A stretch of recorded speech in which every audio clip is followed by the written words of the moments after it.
దైవ మర్మములు. సహోదరుడు భక్తి సింగ్ గారి అనుభవములో దేవుడు ఆయనకు బయలుపరిచిన దైవ మర్మములు. ఆగస్టు 29. భక్తిహీనుని సంపాదన వారిని మోసం చేయును. సామెతలు 11:18. అధిపతులు దానియేలు మీద నేరం మోపి రాజు ఎదుట అతనిని నేరస్తునిగా కనపరిచినప్పుడే రాజు తాను చేసిన పొరపాటును గుర్తెరిగెను. తాను మోసగింపబడినని గ్రహించెను. ఎట్టి ఆలోచన లేకుండా శాసనం మీద గ్రుడ్డిగా సంతకం చేసెను. ఆఫీసులోని అధికారులు చాలాసార్లు ఇట్టి పొరపాటు ద్వారానే తొందరలో చిక్కుకొనెదరు. సంతకం పెట్టక మునుపు విషయమును జాగ్రత్తగా చదవరు. మనం చక్కగా చదివి అర్థం చేసుకోనక మునుపు ఏ పత్రిక మీద సంతకం చేయరాదు. దర్యావేషు మంచివాడైనప్పటికీ బుద్ధిహీనంగా ప్రవర్తించెను. మనం కూడా ఎన్నో పర్యాయములు మంచివారంగా ఉండుచు బుద్ధిహీనులం కావచ్చును.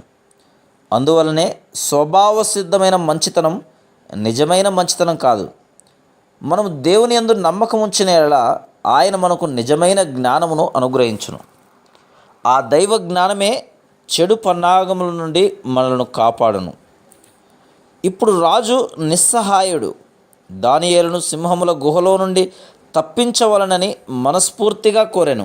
కానీ తాను చేసిన ప్రయత్నం విఫలమయ్యను. ఎంత ప్రయత్నించినను అతడు దానియేలును రక్షించలేకపోయాను. ఎందుకనగా తాను చేసిన శాసనం మీద అంతకు మునిపే సంతకం చేసి ఉండెను. అది మాదీయుల యొక్కయు పారసీకుల యొక్కయు పద్ధతిని అనుసరించి స్థిరమగు శాసనం. అది మార్చబడటకు వీలు లేదు. ఒకవేళ రాజు రద్దుపరచ ప్రయత్నించినను ఆ అధిపతులందరూ లేదు ఆ శాసనము రద్దుపరచ వీలు లేదు, అది మాదీయుల యొక్కయు పారసీకుల యొక్కయు పద్ధతి ప్రకారము స్థిరమగు శాసనము అని చెప్పి ఉండిరి. అప్పుడే రాజు ఈ మోసకరమైన మనుషులు యుక్తిగా తనను మోసగించరని తెలుసుకొనెను. అప్పుడు తన మాటకు తాను బద్దులు కావలసి వచ్చెను. ఇప్పుడు దానియేలు సింహపు గుహలో వేయుమని తానే బంట్రౌతులకు ఆజ్ఞ ఇవ్వవలసి వచ్చెను. దానియేలు గ్రంథం 6:16. అయితే రాజు దానియేలుతో, దానియేలు, నీవు అనుదినము సేవించుచున్న నీ దేవుడే నిన్ను రక్షించును అని చెప్పాను. దేవుని గూర్చిన అనుభవ జ్ఞానము రాజుకు లేకపోయినప్పటికీ ఒక సంగతి మాత్రం ఎరిగి ఉండెను. దానియేలు దైవజనుడనియు అతను నమ్మకముగా దేవుణ్ణి సేవించడి వాడనియు ఎరిగెను. కనుక దేవుడే అతనిని రక్షింపగలడని చెప్పాను.